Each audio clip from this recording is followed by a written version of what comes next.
ধিক মানৱতা শিক্ষানগৰীক লজ্জিত কৰা এক মৰ্মান্তিক ঘটনা। কোঠাৰ ভিতৰতে বৃদ্ধা পিতৃৰ উৱলি যোৱা মৃতদেহ উদ্ধাৰ। পুনৰ যোৰহাটত মানৱ সমাজক লজ্জানত কৰা এক ঘটনা।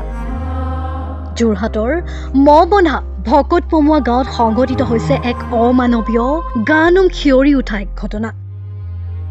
কোঠাৰ ভিতৰতে উদ্ধাৰ হৈছে ৮০ বছৰীয়া উদ্ধৰ এগৰাকী বৃদ্ধাৰ উৱলি যোৱা মৃতদেহ।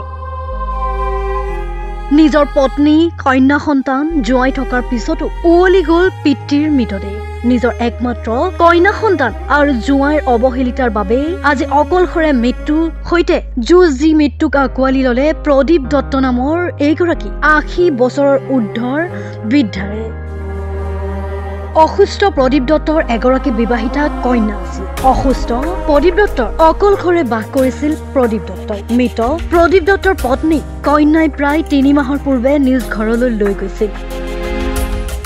পৰিয়ালবৰ্গ তথা স্থানীয় লোকে জানিবলৈ দিয়া অনুসৰি অসুখীয়া প্ৰদীপ দত্তৰ এজন অৱসৰপ্ৰাপ্ত ONGC কৰ্মচাৰী আছিল। কি কাৰণে এইগৰাকী বৃদ্ধাই এনেদৰে অকলশৰে বাস কৰিবলগীয়া হৈছিল আৰু কিয় এনে দশা হ'ল এইগৰাকী বৃদ্ধাৰ, সেয়া বৰ্তমানো ৰহস্যৰ আৱৰ্তত। ধিক মানৱতা শিক্ষানগৰীক লজ্জিত কৰা এক মৰ্মান্তিক ঘটনা। কোঠাৰ ভিতৰতে বৃদ্ধা পিতৃৰ উৱলি যোৱা মৃতদেহ উদ্ধাৰ। পুনৰ যোৰহাটত মানৱ সমাজক লজ্জানত কৰা এক ঘটনা। যোৰহাটৰ মবন্ধা ভকত পমুৱা গাঁৱত সংঘটিত হৈছে এক অমানৱীয় গানুম খিয়ৰি উঠা এক ঘটনা।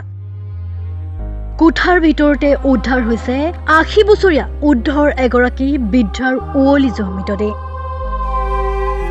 নিজৰ পত্নী কন্যা সন্তান জোৱাই থকাৰ পিছতো উৱলি গ'ল পিতৃৰ মৃতদেহ।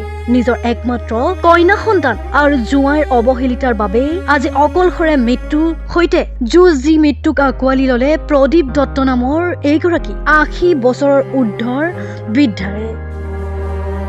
অসুস্থ প্ৰদীপ দত্তৰ এগৰাকী বিবাহিতা কন্যা আছিল। অসুস্থ প্ৰদীপ দত্তৰ অকলশৰে বাস কৰিছিল প্ৰদীপ দত্তই। মৃত প্ৰদীপ দত্তৰ পত্নী কন্যাই প্ৰায় ৩ মাহৰ পূৰ্বে নিজ ঘৰলৈ লৈ গৈছিল। পৰিয়ালবৰ্গ তথা স্থানীয় লোকে জানিবলৈ দিয়া অনুসৰি অসুখীয়া প্ৰদীপ দত্তৰ এজন অৱসৰপ্ৰাপ্ত ONGC কৰ্মচাৰী আছিল।